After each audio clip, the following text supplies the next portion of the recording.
दोस्तों, अपने पिछले वीडियो में वाच्य के 4 नियमों का अध्ययन किया था। पिछले वीडियो में वाच्य के 4 नियमों का अध्ययन किया था। अब इस वीडियो में अपना 5वां नियम है। 5वां नियम है दोस्तों, वाच्य अच्छी तरह से, वाच्य के प्रत्येक वीडियो अंत तक अच्छी तरह से देखिएगा। 5वां नियम है, अगर कर्ता के बाद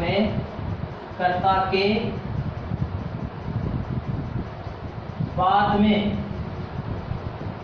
ने परसर्ग हो, ने परसर्ग का मतलब होता है विभक्ति चिन्ह या कारक चिन्ह। कर्ता के बाद में अगर ने परसर्ग आपको मिल जाए, ने परसर्ग हो तो क्रिया कर्ता के अनुसार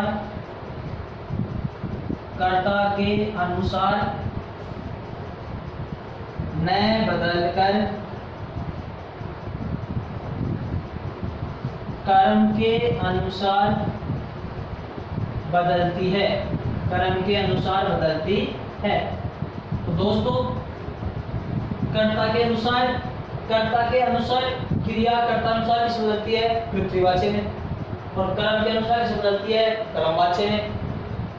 बल्कि वहां पर कर्मवाच्य न मानकर कृतवाच्य ही माना जाता है। दोस्तों ध्यान रखना, मैंने पहले नियम ये बताया था कि क्रिया कर्ता के अनुसार और क्रिया कर्म के अनुसार। तो दोस्तों ध्यान रखना, क्रिया कर्ता के अनुसार कृतवाच्य में बदलती है और क्रिया कर्म के अनुसार कर्मवाच्य में बदलती है। तो दोस्तों, अगर क्रिया कर्म के अनुसार बदले तो उसमें कर्मवाच्य होगा और क्रिया कर्ता के अनुसार बदले तो उसमें कृतवाच्य होगा। ये मैंने आपको पिछले वीडियो में पहले नियम ये बात बताई थी। अब यहाँ पर ये नियम आ रहा है, अगर कर्ता के बाद में जब ने परसर्ग आ जाए, क्या जाए? ने विभक्ति चिन्ह आ जाए, तो क्रिया कर्ता के अनुसार न बदलकर कर्म के अनुसार बदलेगी, बल्कि वहां पर कर्मवाच्य न मानकर कृतवाच्य ही माना जाता है। चाहे क्रिया कर्म के अनुसार बदले और कर्म के अनुसार बदलते ही कर्मवाच्य होना चाहिए, बल्कि जब ने विभक्ति चिन्ह हो तब की बात है। ये जब ने आए ना, कर्ता के बाद में ने का प्रयोग हो, तो क्रिया कर्म के अनुसार बदलती है, बल्कि उसमें कृतवाच्य ही माना जाता है। और दोस्तों ये भी ध्यान रखना कि ने विभक्ति चिन्ह का प्रयोग सदैव भूतकाल में ही किया जाता है। जब वाक्य भूतकाल का होगा तभी कर्ता के बाद में आपको ने देखने को मिलेगा। कर्ता के बाद की बात है, और कर्ता के बाद में से और के द्वारा जाए तब तो कृतवाच्य हो नहीं सकता। कृतवाच्य में कर्ता के बाद में से और के द्वारा नहीं आता है, ने आ सकता है भूतकाल में, और किसमें? वर्तमान काल में और भविष्य काल में ने आएगा। केवल ने का प्रयोग भूतकाल में ही होता है। जब कर्ता के बाद में ने हो, आप तो ध्यान रखो अच्छी तरह से, कर्ता के बाद में ने दिखाई देते ही आपको कृतवाच्य कर दो। कर्ता के बाद में जब ने दिखाई दे तो आपको कृतवाच्य ही कर दो। आगे चलिए, क्रिया किसके अनुसार बदल रही है या नहीं बदल रही है, आप तो कृतवाच्य कर दो, सही एकदम हो, अपने आप से हो जाएगा। क्योंकि ये नियम मैंने बताया कि जब कर्ता के बाद में ने विभक्ति चिन्ह हो तो क्रिया कर्ता के अनुसार न बदलकर कर्म के अनुसार बदलती है, तो वहां पर कर्मवाच्य न मानकर कृतवाच्य माना जाएगा। जैसे सीता खाना खा रही है, वर्तमान काल है। सीता खाना खाएगी, ये भविष्य काल है। ये वर्तमान काल हो गया, ये भविष्य काल हो गया। तो इसमें तो कर्ता के बाद में ने कुछ नहीं आएगा, बल्कि इन्हीं को आप भूतकाल में बदलोगे तो ने का प्रयोग करना अनिवार्य है। ने के बगैर भूतकाल में वाक्य बनता ही नहीं है। तो ये हो जाएगा सीता ने खाना खाया, सीता ने खाना खाया। अब दोस्तों यहाँ पर ने का प्रयोग हो गया, तो आप तो ने कर्ता के बाद में ने दिखते ही सीधा क्या कर दो, कृत्रिवाच्य कर दो। बल्कि इसमें जो नियम क्या है कि जब कर्ता के बाद में ने हो आ गया तो क्रिया कर्म के कर्ता के अनुसार न बदलकर कर्म के अनुसार बदलती है। अब इस बात में जो खाया, सीता तो स्त्रीलिंग है, बल्कि खाया तो पुल्लिंग आ गया। अब ये क्रिया कर्ता के अनुसार न बदलकर जो खाना पुल्लिंग है ना, इसके अनुसार बदल गई। अब आज यहाँ पे तो स्त्रीलिंग लिखते हैं अपन, खाना के स्थान पर लिखते हैं सीता ने सब्जी, सीता ने सब्जी, तो खाया के स्थान पे जाएगा खाई, क्योंकि कर्म को तो अपन ने स्त्रीलिंग कर दिया तो क्रिया भी स्त्रीलिंग हो गई। तो अब क्रिया कर्म के अनुसार किस बदलती है, कर्मवाच्य में, तो यहाँ पर कर्मवाच्य न मानकर कृत्रिवाच्य मान जाएगा। कब, जब कर्ता के बाद में ने का प्रयोग हो तब। दोस्तों नियम हो गए ये पांचवा नियम कि क्या है, जब कर्ता के बाद में, जैसे लड़कों ने विद्यालय में कहानी सुनी, लड़कों ने विद्यालय में कहानी सुनी। दोस्तों यहाँ पर देखो, लड़कों पुल्लिंग और बहुवचन है, लड़कों पुल्लिंग है और बहुवचन है। सुनी क्या है, यहाँ पर स्त्रीलिंग का प्रयोग हो रहा है। अगर बार यहाँ पर सुना होता तब तो स्त्रीलिंग पुल्लिंग हो जाता, क्योंकि लड़कों बहुवचन है, पुल्लिंग है, और क्रिया क्या आ गई, स्त्रीलिंग। ये इस वाक्य में क्रिया किसके अनुसार चेंज हो रही है, कहानी के अनुसार, क्योंकि कहानी स्त्रीलिंग है तो क्रिया भी स्त्रीलिंग। अब यहाँ पर निबंध लिखते हैं यहाँ पर, जैसे लड़कों ने विद्यालय में निबंध सुना, भाषण सुना, भाषण पुल्लिंग है तो सुनना भी पुल्लिंग हो गया। अब ये क्रिया कर्म के अनुसार बदल रही है, और क्रिया कर्म के अनुसार कर्मवाच्य बदलती है, बल्कि यहाँ पर कर्मवाच्य न मानकर इस ने के आधार पर कृत्रिवाच्य ही माना जाएगा। तो यहाँ पर कर्ता के बाद में ने का प्रयोग हो तो क्रिया कर्ता के अनुसार न बदलकर कर्म के अनुसार बदलेगी, कर्म के अनुसार क्रिया कर्मवाच्य बदलती है तो कर्मवाच्य न मानकर यहाँ पर कृत्रिवाच्य माना जाएगा। जैसे किसान ने खेत में फसल काट ली, किसान ने खेत में फसल काट ली। अब काट ली स्त्रीलिंग है, क्योंकि फसल भी स्त्रीलिंग है, किसान पुल्लिंग है, तो यहाँ पर क्रिया कर्म के अनुसार बदल रही है, कर्ता के अनुसार नहीं बदल रही है, बल्कि ने का प्रयोग आते आपका कृत्रिवाच्य। तो सीधी बात यही है कि जब कर्ता के बाद में आपको ने दिखाई दे, केवल ने, केवल केवल आता नहीं, इसमें ने दिखाई दे, तो उसमें आपको कृत्रिवाच्य ही करना है। तो दोस्तों ये हो गया आपका पांचवा नियम। और मैंने बताया था कि ने का प्रयोग सदैव भूतकाल में ही किया जाता है, भूतकाल के अलावा ने का प्रयोग किसी भी काल में नहीं होता है। अब है छठवां नियम, छठवां नियम। दोस्तों ध्यान रखना, जब कर्ता के बाद में, कर्ता के बाद में ने परसर्ग या विभक्ति चिन्ह हो, ने परसर्ग हो तथा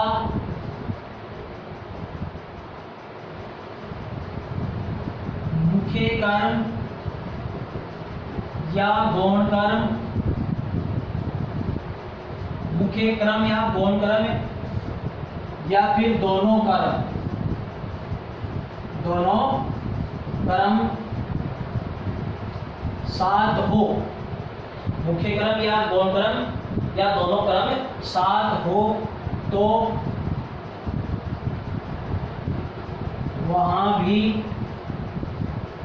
कृत्रिवाच्य ही माना जाता है, माना जाता है। दोस्तों ध्यान रखना, जब कर्ता के बाद में ने आ जाए, पांचवा नियम अकेले ने का था, जब कर्ता के बाद में ने का प्रयोग हो, कर्ता के बाद में ने का प्रयोग हो, फिर चाहे मुख्य कर्म हो चाहे गौण कर्म हो, अकेला मुख्य कर्म आ जाए चाहे अकेला गौण कर्म आ जाए, या फिर चाहे दोनों कर्म साथ हो, दोनों कर्म साथ हो, तो वहां पर कृत्रिवाच्य ही माना जाता है। जैसे दोस्तों ध्यान रखना, राम ने लड़कों को पढ़ाया। राम ने लड़कों को पढ़ाया। सीता ने गीता को पीटा। सीता ने गीता को पीटा। फिर है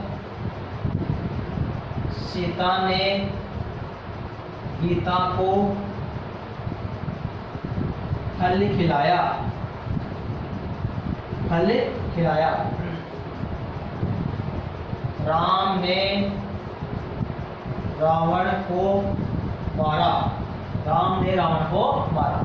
अब दोस्तों आपके सामने ये उदाहरण है। मैंने क्या कहा कि जब कर्ता के बाद में ने विभक्ति चिन्ह हो, अब उसके बाद में चाहे मुख्य कर्म अकेला हो, चाहे गौण कर्म अकेला हो, और चाहे दोनों कर्म एक साथ हो। दोनों कर्म कौन से? मुख्य कर्म और गौण कर्म, दोनों कर्म साथ हो, तो वहां पर भी आपका तृतीयवाची ही माना जाता है। कौन सा वाची माना जाएगा दोस्तों? तृतीयवाची ही माना जाएगा। कर्ता के बाद में ने आ रहा है, तो आपको तो वैसे भी ने दिखते ही तृतीयवाची करना है। फिर आ गया लड़कों को, इसमें गौण कर्म है ये। लड़कों को ये क्या चीज है? गौण कर्म, क्योंकि मुख्य कर्म का तो पता लगता है क्या से, और गौण कर्म का पता लगता है किसको से। मुख्य कर्म का पता लगेगा क्या से, और गौण कर्म का पता लगता है किसको से। तो देखो राम ने किसको पढ़ाया? लड़कों को। इसका मतलब ये गौण कर्म है, गौण कर्म है। और पढ़ाया पुल्लिंग एकवचन है, तो पुल्लिंग एकवचन के हिसाब से आपका बहुवचन होना चाहिए, क्योंकि ने का प्रयोग होते ही आपका तृतीयवाची ही माना जाएगा। सीता ने गीता को पीटा। किसको? गीता को। ये गौण कर्म है, तो हो गया आपका तृतीयवाची। अब इसमें सीता ने गीता को फल खिलाया। किसको? सीता को। ये हो गया गौण कर्म। क्या खिलाया? फल। ये हो गया आपका मुख्य कर्म। क्या हो गया? मुख्य कर्म। तो एक ही वाक्य में दोनों कर्म साथ आ गए। अब इसमें क्रिया किसके अनुसार चेंज हो गई है? कर्म के आधार पर। इसमें क्रिया गौण कर्म के आधार पर नहीं चेंज हो गई है। इसमें क्रिया फिक्स, इन दोनों में पुल्लिंग एक वचन है। पुल्लिंग एक वचन है, तो पुल्लिंग एक वचन इसको होती है बहुवचन में, तो इसके आधार पर तो बहुवचन होना चाहिए, क्योंकि ने आते ही आपका तृतीयवाची ही माना जाएगा। तो सीता ने गीता को फल खिलाया, क्योंकि भाववाच्य में कर्म का प्रयोग नहीं होता है, तो इसमें आगे आपका कर्म क्यों इसमें अकर्मक क्रिया प्रयुक्त होती है। तो सीता ने गीता को फल खिलाया, तो ये गौण कर्म हो गया, ये मुख्य कर्म हो गया, और इसमें खिलाया कर्म के अनुसार प्रयुक्त हो रहा है, कर्म के अनुसार कर्मवाचक होता है, क्योंकि ने की दृष्टि से आपका तृतीयवाची ही माना जाएगा। राम ने रावण को मारा। यहाँ पर ने का प्रयोग होने के कारण किसको? रावण को। ये गौण कर्म हो गया। मारा पुल्लिंग एक वचन है, ये किसी के अनुसार परिवर्तित नहीं हो रहा है। अगर इसके हिसाब से देखते हैं अपन तो बहुवचन होना चाहिए, क्योंकि इसमें गौण कर्म आ गया, तो बहुवचन में अकर्मक क्रिया होती है, इस दृष्टि से ने के आधार पर आपका तृतीयवाची ही माना जाएगा। तो दोस्तों पांचवा और छठवां नियम ये है, दोबारा से देखना, जब कर्ता के बाद में ने हो, कर्ता के बाद में ने हो, और ने का प्रयोग भूतकाल में किया जाता है। कर्ता के बाद में ने का प्रयोग हो, फिर चाहे वाक्य में अकेला मुख्य क्रम हो तो भी तृतीयवाची, अकेला गौण क्रम हो तो भी तृतीयवाची, और उसी वाक्य में मुख्य क्रम और गौण क्रम दोनों साथ आ जाए, ने के साथ में हो, मुख्य क्रम और गौण क्रम ऐसे, तो भी आपका तृतीयवाची ही माना जाएगा। दोस्तों अपने वाची के हो गए नियम 6। अब दोस्तों अपना अगला 7वां नियम है,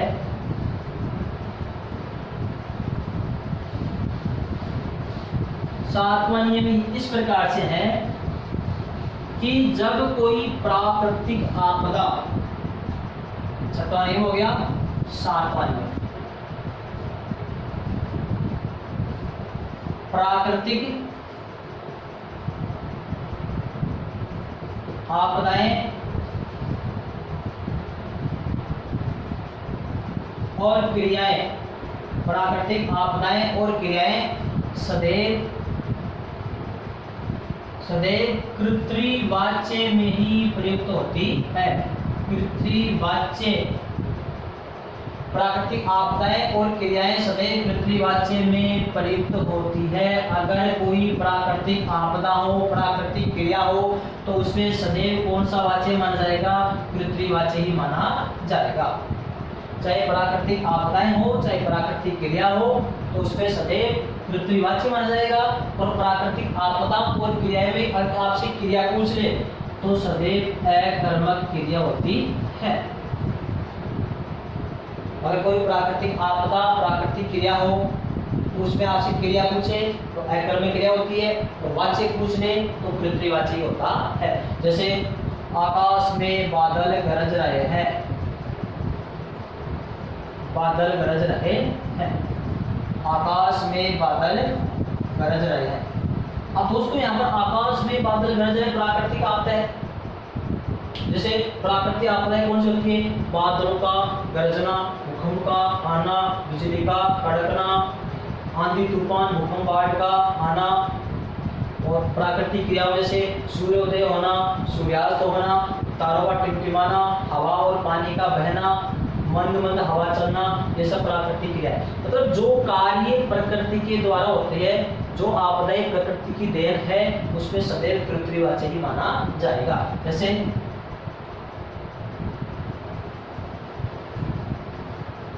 आकाश में बादल मंडरा रहे हैं, आकाश में बादल मंडरा रहे हैं। कल पूर्व दिशा में सूर्योदय होगा, सूर्योदय होगा, कल पूर्व दिशा में सूर्योदय होगा। ये हो गया आपकी प्राकृतिक आपदाएं प्राकृतिक क्रियाएं सदैव पृथ्वीवाची में ही प्रयुक्त होते हैं। दोस्तों 7वां नियम आपका कंप्लीट। आंधी तूफान भूकंप बाढ़ बबूलों, हवा वर्षा पानी, सूर्यास्त तारों का टिमटिमाना, बादलों गरजना, हवा का पानी का बहना, ये सब प्राकृतिक है, तो उसमें सदैव पृथ्वीवाची ही माना जाएगा। अब दोस्तों आपका 8वां नियम, 8वां नियम ये है कि जब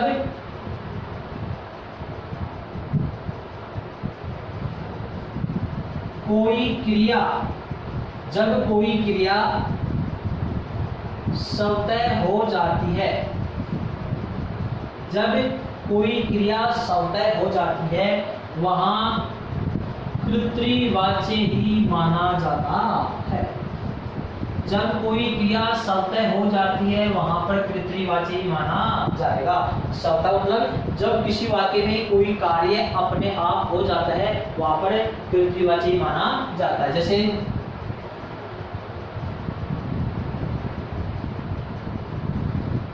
आंधी से पेड़ टूट गया, आंधी से पेड़ टूट गया। आकाश में पतंग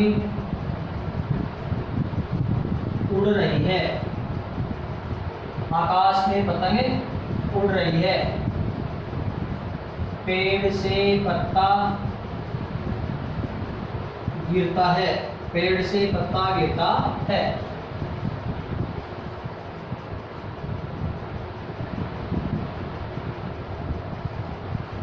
हवा से आकाश में कपड़े उड़ गए, हवा से आकाश में कपड़े उड़े गए। अब दोस्तों यह इन वाक्यों में कार्य शब्द है अपने आप हो रहा है तो वहां पर पृथ्वीवाची माना जाएगा। अगर इनमें आपसे क्रिया पूछ ले कि इनमें अकर्मक और सहकर्मी क्रिया बताओ तो दोस्तों ध्यान रखना, अगर कोई क्रिया शब्द या अपने आप होती है वहां पर अकर्मक क्रिया होती है। कौन सी क्रिया होती है? अकर्मक क्रिया होती है। ये सारे नियम क्रिया के मैंने पिछले वीडियो में चित्र बताए हैं। जहाँ कोई काम शब्द या अपने आप होता है वहां पर वाच्य होता है पृथ्वीवाची और क्रिया होती है अकर्मक। प्राकृतिक आपदाएं और क्रियाओं में वाच्य होता है पृथ्वीवाची और क्रिया होती है आपकी अकर्मक। अब इनमें काम अपने आप हो रहा है।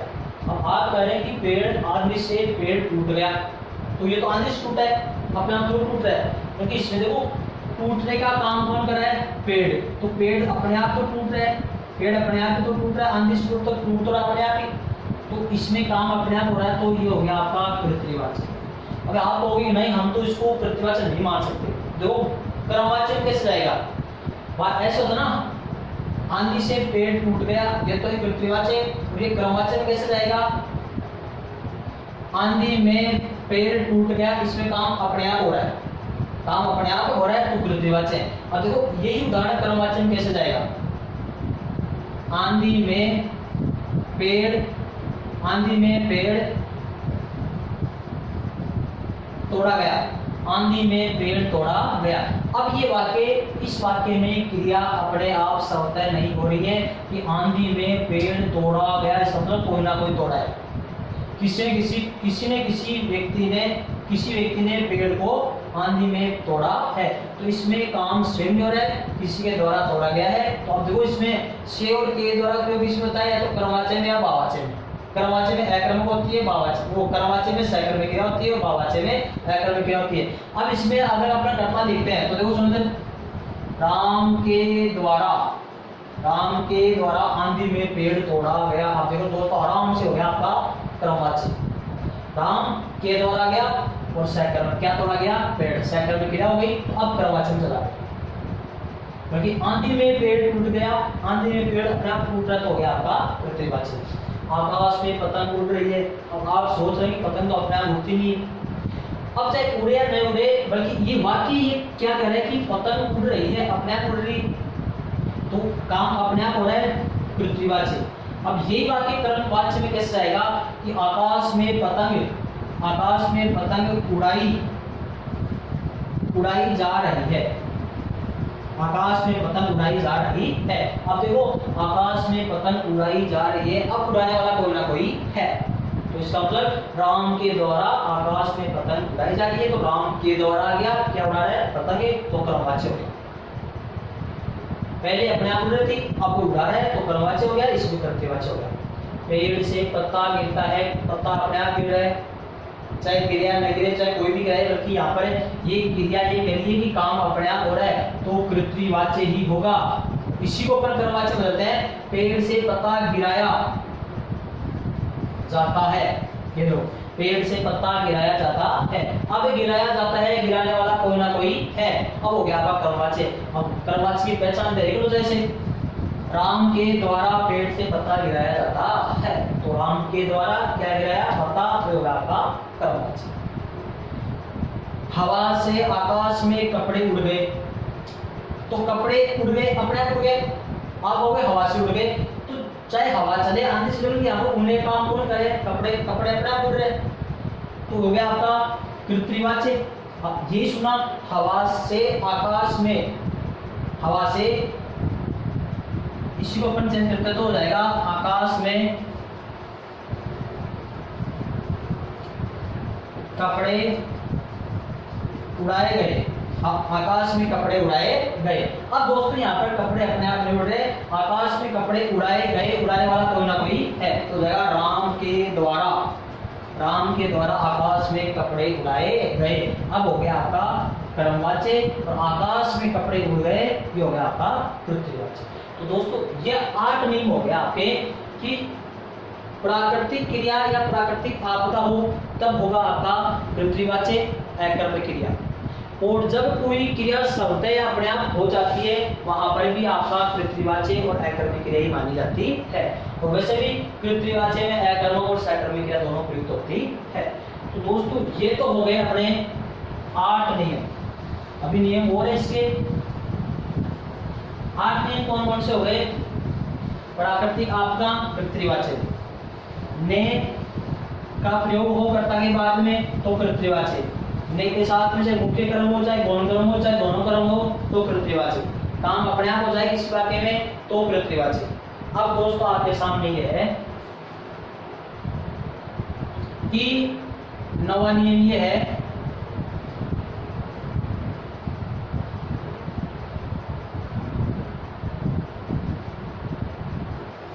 असमर्थता, असमर्थता के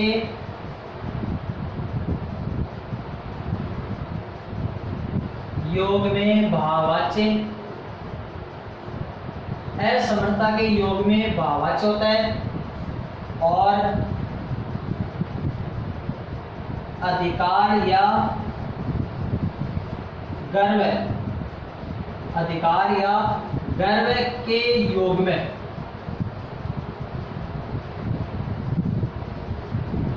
कर्मवाच्य होता है। दोस्तों ध्यान रखना, असमर्थता के योग में तो भाववाच्य होगा, और कोई व्यक्ति अपना अधिकार जताता है, अपना गर्व अभिमान घमंड व्यक्त करता है, वहां पर कर्मवाच्य होता है।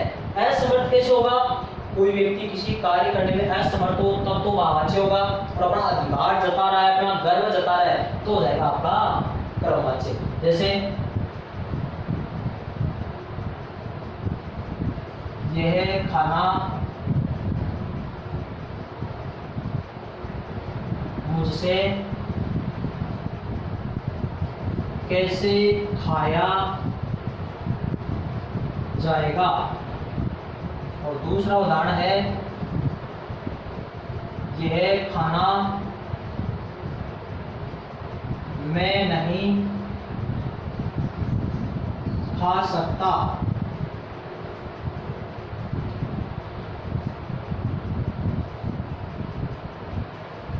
इस धूप में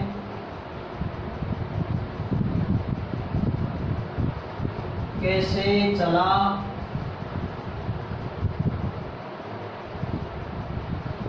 जाएगा।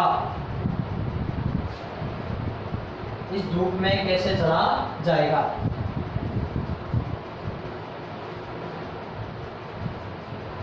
नौकर को बुलाया जाए। नौकर को बुलाया जाए।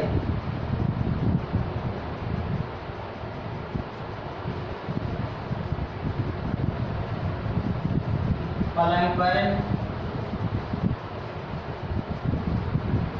मुझसे सोया नहीं जाता। अब दोस्तों आपके सामने ये उदाहरण है, असमर्थ हो, कोई कार्य करने में असमर्थ हो, विवश हो, मजबूर हो, तो वहां तो भाववाच्य होगा। वो कोई अधिकार जता रहा है, कोई गर्व के योग में गर्व जता रहा है, वहां पर आपका कर्मवाच्य होगा। तो ये खाना मुझसे कैसे खाया जाएगा। अब इस वाक्य में कोई भी व्यक्ति है तो वो इस खाना खाने में असमर्थ है,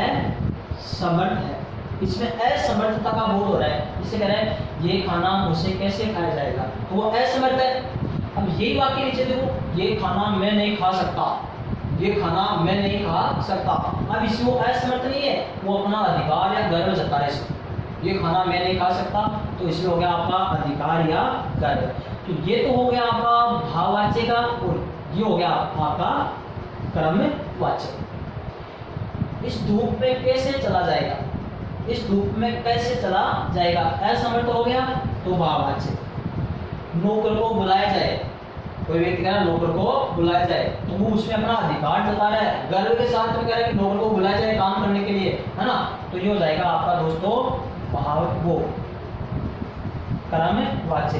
पलंग पर मुझसे सोया नहीं जाता, पलंग पर मुझसे सोया नहीं जाता, वो असमर्थ भाव व्यक्त करे, वो अधिकार नहीं जता है, वो कह रहा है कि पलंग पर मुझसे सोया नहीं जाता। ये हो गया असमर्थ का भाव, तो हो गया आपका भाववाच्य। तो दोस्तों जहां पर असमर्थ का बोध हो, भाववाच्य, अधिकार या गर्व योग में आपका कर्मवाच्य होता है। ये हो गया नियम संख्या 9।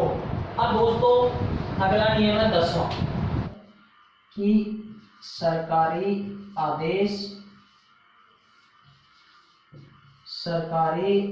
आदेश या सूचना कानूनी भाषा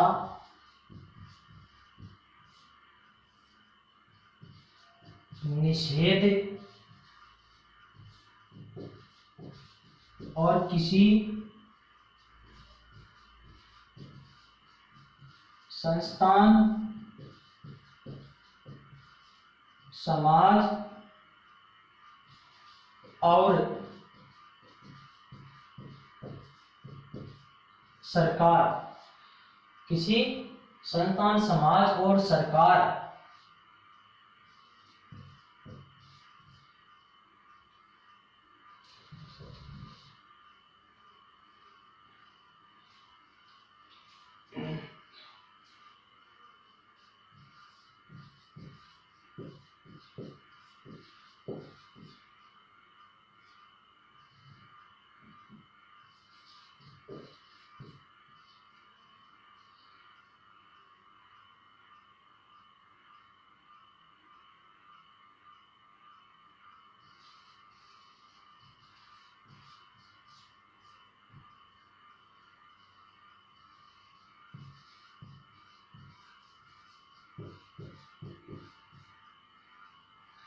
दोस्तों अब 10वां नियम ही अपने सामने कि सरकारी आदेश या सूचना कानूनी भाषा या निषेध के योग में कर्मवाच्य होता है, और जब कर्ता कोई संस्था, समाज या सरकार आदि हो तो वहां कर्मवाच्य होता है। दोस्तों दोबारा देखना, सरकारी आदेश या सूचना हो, कानूनी भाषा हो या किसी निषेध के योग में जब कोई कर्ता, संस्था, समाज या सरकार हो, जब किसी वाक्य में कर्ता, संस्था, समाज या सरकार हो आदि हो तो वहां कर्मवाच्य माना जाता है। जैसे सरकारी आदेश, दीपावली की छुट्टी होती है, दीपावली की छुट्टी होती है। अपराधी को पेश किया जाए, अपराधी को पेश किया जाए, ये कानूनी भाषा हो गई। जैसे हुक्म की तालीम की जाए, हुक्म की तालीम की जाए। निषेध,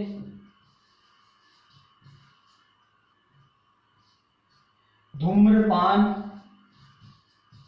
निषेध है, धूम्रपान निषेध है। निषेध के योग में सरकारी आदेश या सूचना कानूनी भाषा और निषेध के योग में कर्मवाच्य होता है।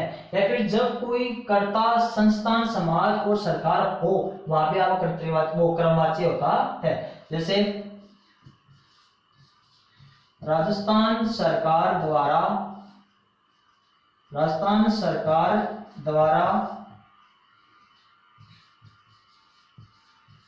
पॉलीथीन पर प्रतिबंध लगाया गया, प्रतिबंध लगाया गया। Cricket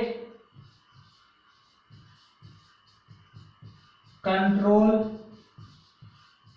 room, cricket control room द्वारा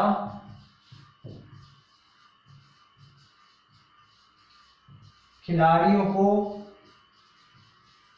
पुरस्कार दिया गया, पुरस्कार दिया गया।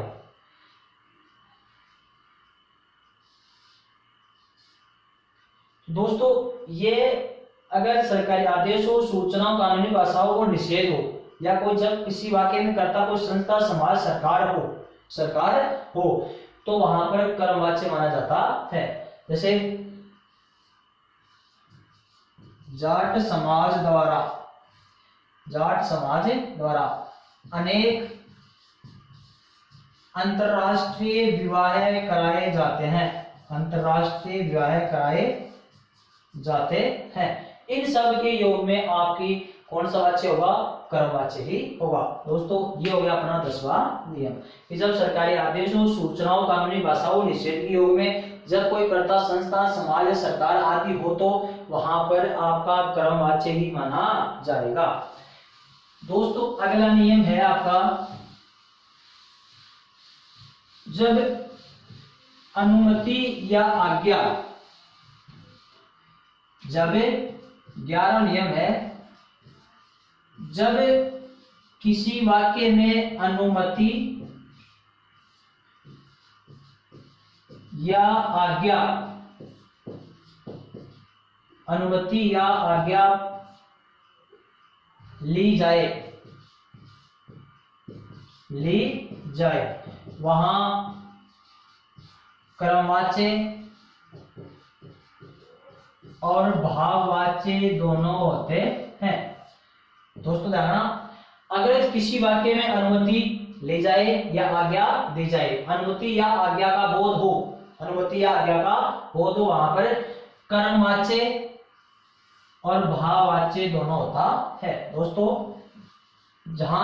जब किसी वाक्य में अनुमति या आज्ञा का बोध हो, वहां पर कर्मवाच्य और भाववाच्य दोनों माने जाते हैं। जैसे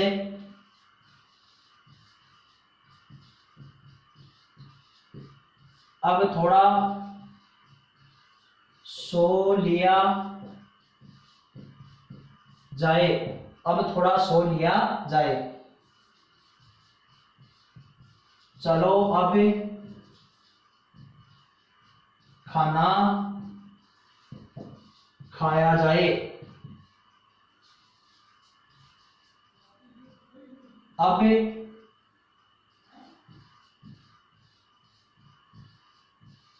कमरे में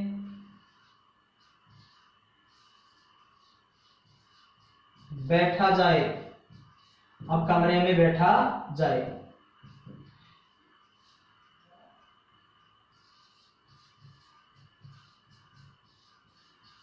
अब थोड़ी पुस्तक पढ़ी जाए, अब थोड़ी पुस्तक पढ़ी जाए। अब दोस्तों आपके सामने यह है कि इनमें अनुमति या आज्ञा, अनुमति या आज्ञा ली जा रही है। चलो मेले में, चलो मेले में चला जाए, चलो मेले में चला जाए। ये अगर आपके सामने है अनुमति या आज्ञा, तो इसमें कर्मवाची भी होगा और भाववाची भी होगा। अब कर्मवाची और भाववाची की पहचान ये होगी, अगर क्रिया सहकर्मक है, अगर क्रिया सहकर्मक है तो कर्मवाची होगा, अगर क्रिया अकर्मक है तो आपका भाववाची होगा। अगर क्रिया कर्म सहकर्मक है तो कर्मवाची हो जाएगा, क्रिया अकर्मक तो भाववाची हो जाएगा। अब थोड़ा सो लिया जाए, अब वो अनुमति ले रहे हैं, अनुमति ले रहा है, अब थोड़ा सो लिया जाए। जैसे किसी दूसरे व्यक्ति अब अपने द्वारा थोड़ा सो लिया जाए, तो सोना क्रिया अकर्मक है तो ये हो गया आपका भाववाच्य। चलो अब खाना खाया जाए, क्या खाया जाए, खाना, सहकर्मक क्रिया हो गई तो ये हो गया आपका कर्मवाच्य। अब कमरे में बैठा जाए, अब इसमें देखो आप कहोगे इसमें श्योर के द्वारा ले रहा है, वो जब कर्ता का लोप है तो श्योर के द्वारा लोप होगा। अब इसमें क्या कहेंगे कि अब दोनों के द्वारा कमरे में बैठा जाए, अब दोनों के द्वारा कमरे में बैठा जाए। अब दोनों के द्वारा आ गया, दोनों कर्ता हो गया, के द्वारा आ गया तो बैठना अकर्मक क्रिया हुई, तो अकर्मक क्रिया तो होगा आपका भाववाच्य। अब थोड़ी पुस्तक पढ़ी जाए, जैसे अब राम के द्वारा अब थोड़ी पुस्तक पढ़ी जाए तो हो गया आपका पुस्तक पढ़ना, क्या पढ़ना, पुस्तक पढ़ना, ये हो गई सहकर्मक क्रिया तो हो गया कर्मवाच्य। चलो मेले में चला जाए, चलो मेले में चला जाए, ये हो गया आपका चलना अकर्मक क्रिया है तो ये हो गया आपका भाववाच्य। तो दोस्तों जहां अनुमति या आज्ञा का बोध हो और वहां पर कर्मवाच्य भी हो सकता है और भाववाच्य भी हो सकता है। बल्कि ध्यान रखना, जब वाक्य में क्रिया सहकर्मक हो वहां कर्मवाच्य होगा और क्रिया अकर्मक हो वहां भाववाच्य होगा। बल्कि दोस्तों क्रिया पर भी ध्यान रखना है। देखो सो लिया जाए, खाया जाए, बैठा जाए, पढ़ी जाए, चला जाए, ये चाहिए कि योग में होना चाहिए, तब ही कर्मवाच्य और भाववाच्य होगा। अगर इसको अपन वर्तमान काल में ले लेते हैं, इसको अपन वर्तमान काल में ले लेते हैं तब आपको हो जाएगा कर्तृवाच्य, कर्तृवाच्य। कैसे, जैसे अब थोड़ा सोते हैं, अब थोड़ा सोते हैं। अब इसमें अनुमति है तो सही अनुमति, बल्कि अब होगा आपका कर्तृवाच्य, कर्तृवाच्य। कैसे, क्योंकि क्रिया का रूप चेंज होता है, खाया जाए, पिया जाए, चला जाए, हंसा जाए, ऐसा रूप हो तब तो कर्मवाच्य और भाववाच्य होगा, कर्मवाच्य और भाववाच्य होगा। वो सहकर्मक और अकर्मक का आधार आपको देखना है। और क्रिया का सामान्य वर्तमान काल में रूप बन जाए, चलो अब थोड़ा सोते हैं, तब कर्तृवाच्य माना जाएगा। जैसे चलो अब खाना खाते हैं, चलो अब खाना खाते हैं, ये हो गया आपका कर्तृवाच्य। अब कमरे में बैठते हैं, अब कमरे में बैठते हैं, कर्तृवाच्य। अब थोड़ी पुस्तक पढ़ते हैं, कर्तृवाच्य। चलो मेले में चलते हैं, कर्तृवाच्य। क्योंकि उसमें कर्ता जोड़ते हैं तो श्योर के द्वारा नहीं लग सकता, इनमें कर्ता के साथ में श्योर के द्वारा लग जाता है। तो जब दोस्तों अनुमति और आज्ञा के योग में आपका कर्मवाच्य भाववाच्य होता है। और जब क्रिया का वर्तमान काल में रूप हो जाएगा, चाहिए काल के स्थान पर वर्तमान काल में रूप हो जाता है, तो हो जाएगा आपका कर्तृवाच्य, वरना होगा कर्मवाच्य और भाववाच्य। अब जैसे मान लो ये उदाहरण है, आइए गांधी जी, आइए गांधी जी। अब उसमें गांधी जी आइए, आइए चलिए, पीछे चाहिए वो हो गया। तो अब इसमें आना अकर्मक है, सकर्मक है, अकर्मक क्रिया है, तो भाववाच्य हो गया। क्या हो गया? भाववाच्य। अब दोस्तों इसका लास्ट नियम है आपका, लास्ट नियम ये है कि आरंभ बोधक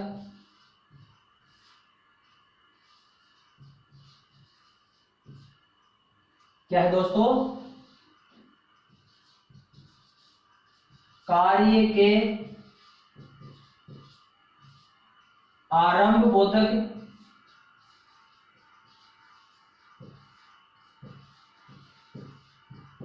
के योग में कर्मवाच्य होता है। कार्य के आरंभ बोधक के योग में, जब किसी वाक्य में कार्य आरंभ होने का बोध करा रहा है, जब किसी वाक्य में कार्य आरंभ होने का बोध करा रहा है, तो वहां पर कर्मवाच्य होता है। जैसे गांव में मेला लगने लगा, गांव में मेला लगने लगा। वर्षा होने लगी, किसान खेत में फसल काटने लगा। आरंभ बोधक, जैसे मान लो किसी वाक्य में कार्य आरंभ हो जाए, आरंभ हो जाए, तो आरंभ बोधक के योग में कर्मवाच्य होता है।